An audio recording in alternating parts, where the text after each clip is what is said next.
Hello everyone, আজকে আমি ব্রেকফাস্টে বানিয়েছিলাম বেসনের চিল্লা। তো ভাবলাম তোমাদের সাথেও শেয়ার করি।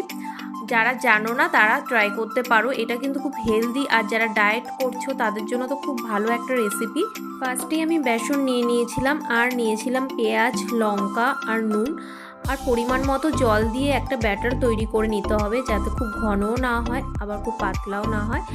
আর তোমরা অন্য ভেজিটেবলসও এর মধ্যে দিতে পারো। তো যাই হোক, আমি কিন্তু সেরকম বেশি কিছু দিইনি।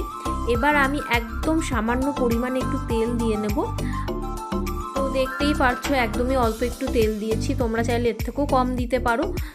আর এই বেসনের চিল্লাটা কিন্তু খেতেও খুব ভালো হয়, ছাতু দিয়েও তোমরা ট্রাই করতে পারো, সেটাও খুব হেলদি আর ডায়েটের জন্য খুব ভালো। যেহেতু আমি এটা দিয়ে ব্রেকফাস্ট করেছিলাম, তাই কিন্তু আমি এটা সসের সাথে খাইনি। তোমরা চাইলে সস দিয়েও খেতে পারো, তাহলে আরও বেশি ভালো লাগবে।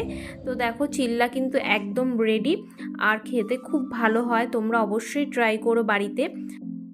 চলো টাটা, আবার দেখা হবে নেক্সট কোনো ভিডিওতে।